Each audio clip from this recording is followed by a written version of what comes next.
आजच्या या सखोल विश्लेषणात आपण इयत्ता 10वीच्या भूगोलातील एक अत्यंत रंजक भाग पाहणार आहोत. भारत आणि ब्राझील या दोन भव्य देशांचं भौगोलिक स्थान आणि त्यांचा विस्तार. चला तर मग लगेच सुरुवात करूया. आपण आज नेमकं काय काय पाहणार आहोत ते थोडक्यात सांगतो. आधी आपण दोन्ही देशांच्या स्थानाची ओळख करून घेऊ, त्यानंतर भारत आणि ब्राझीलचं सविस्तर भौगोलिक विश्लेषण करू, मग त्यांच्या ऐतिहासिक प्रवासाची तुलना करू आणि शेवटी आपण स्वाध्यायातील प्रश्नांची उजळणी करणार आहोत. तर सर्वात आधी सुरुवात करूया प्रस्तावनेने, जिथे आपण या देशांची भौगोलिक पार्श्वभूमी समजून घेणार आहोत. आता हे पहा, या दोन देशांमधला सगळ्यात मोठा आणि प्राथमिक फरक अगदी स्पष्ट आहे.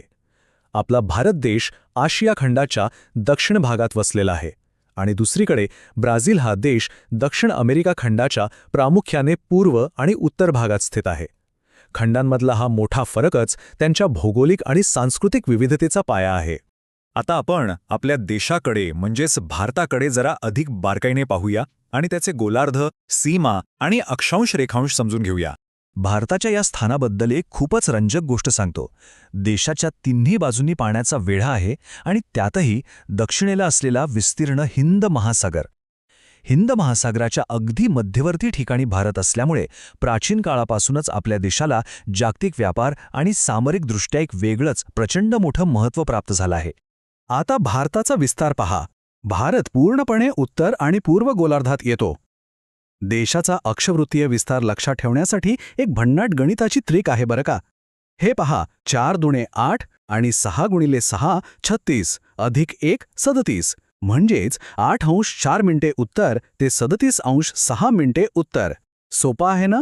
आणि हो, देशाच्या अगदी मध्यातून जे कर्कवृत्त जातं ना, त्यामुळे इथल्या हवामानात प्रचंड मोठी विविधता पाहायला मिळते.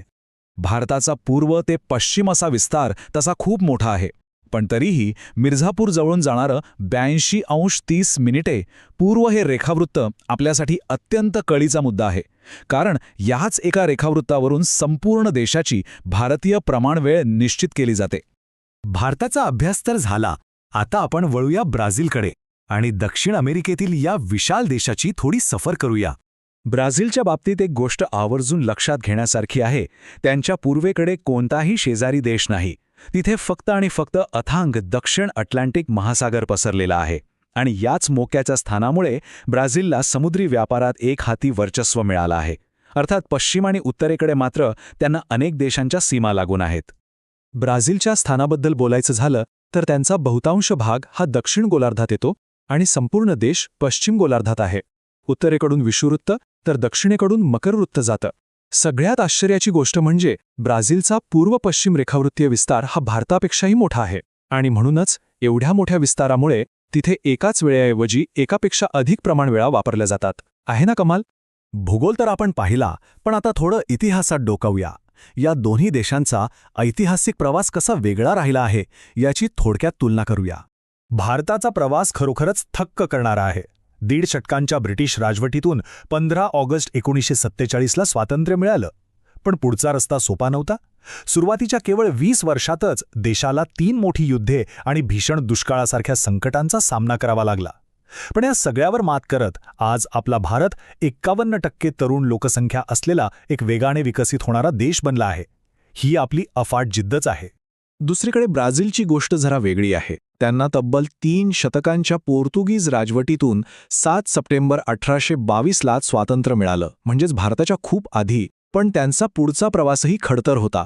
1930 ते 1985 असा 50 वर्षांहून अधिक काळ त्यांनी लष्करी राजवट आणि भयंकर आर्थिक अस्थिरता सहन केली. पण त्यातूनही सावरत आज ब्राझील जागतिक आर्थिक विकासाला हातभार लावणारा एक अत्यंत महत्त्वाचा देश बनला आहे. या दोन्ही देशांचं भिन्न हवामान आणि इतिहास त्यांच्या जागतिक ओळखीला कसा आकार देतात हे पाहणं खरंच रंजक आहे. भारत प्राचीन काळापासून आपल्या मसाल्यांच्या पदार्थांसाठी जगप्रसिद्ध आहे आणि आपला जीव की प्राण असलेला खेळ म्हणजे क्रिकेट. तर ब्राझील म्हणजे जगाचा कॉफी पॉट, कारण ते जगातली तब्बल 40% कॉफी पिकवतात आणि तिथे फुटबॉलची असलेली क्रेज तर आपल्याला वेगळी सांगायलाच नको. चला तर मग आत्तापर्यंत आपण जे काही पाहिलंय त्याच्या उजळणीसाठी स्वाध्यायाकडे वळूया. सर्वात पहिला प्रश्न, गोलार्धांचा विचार करता ब्राझील प्रामुख्याने कोणत्या गोलार्धात आहे? आपण आत्ताच यावर चर्चा केली होती. विषुववृत्ताचं स्थान आठवून पहा बरं. अगदी बरोबर. ब्राझील प्रामुख्याने दक्षिण गोलार्धात आणि पश्चिम गोलार्धात स्थित आहे. त्यांचा अगदी थोडासा उत्तरेकडील भाग उत्तर गोलार्धात येतो, पण देशाचा विस्तीर्ण भूभाग हा ठामपणे दक्षिण आणि पश्चिम गोलार्धातच पसरलेला आहे. परीक्षेच्या दृष्टीने हे खूप महत्वाचं आहे. पुढचा प्रश्न पाहूया. चूक की बरोबर ते सांगा. भारताच्या मध्यातून मकर वृत्त गेले आहे. हा असा प्रश्न आहे जिथे अनेकदा आपला गोंधळ उडतो. अर्थातच हे विधान पूर्णपणे चूक आहे, कारण भारताच्या मध्यातून कर्कवृत्त जातं.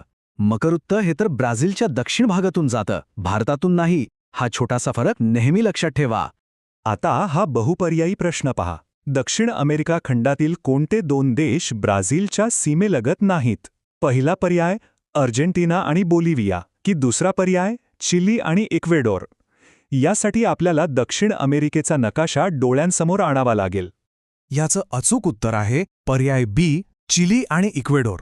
कारण अर्जेंटिना आणि बोलिव्हिया हे तर ब्राझीलच्या सीमेला लागूनच आहेत, पण चिली आणि इक्वेडोर हेच ते 2 देश आहेत ज्यांच्या सीमा ब्राझीलला अजिबात स्पर्श करत नाहीत. आता एक थोडक्यात उत्तर द्यायचा प्रश्न. स्वातंत्र्योत्तर काळात भारत आणि ब्राझील या देशांना कोणत्या समस्यांना तोंड द्यावे लागले? मगाशी आपण जी ऐतिहासिक टाईमलाईन पाहिली ती आठवली की याचं उत्तर सहज देता येईल. उत्तर अगदी स्पष्ट आहे. भारताला स्वातंत्र्याच्या पहिल्या 20 वर्षांतच 3 मोठी युद्धे आणि दुष्काळाचा सामना करावा लागला, तर ब्राझीलने अनेक दशकांची लष्करी राजवट आणि गंभीर आर्थिक समस्या सहन केल्या. पण या भयंकर अडचणींमधूनही मार्ग काढत हे दोन्ही देश आज जागतिक बाजारपेठेचे अत्यंत भक्कम स्तंभ बनले आहेत. आणि शेवटी जाता जाता एका महत्त्वाच्या प्रश्नावर विचार करूया.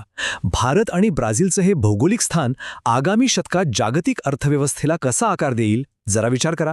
दोघांकडेही मोक्याचा सागरी किनारा आहे, प्रचंड मोठी तरुण लोकसंख्या आहे. त्यांचं हेच स्थान खऱ्या अर्थाने भविष्यातील आंतरराष्ट्रीय व्यापाराची दिशा ठरवणार आहे. याच एका विचार करायला लावणाऱ्या मुद्द्यावर आजचं हे सखोल विश्लेषण आपण इथेच थांबूया.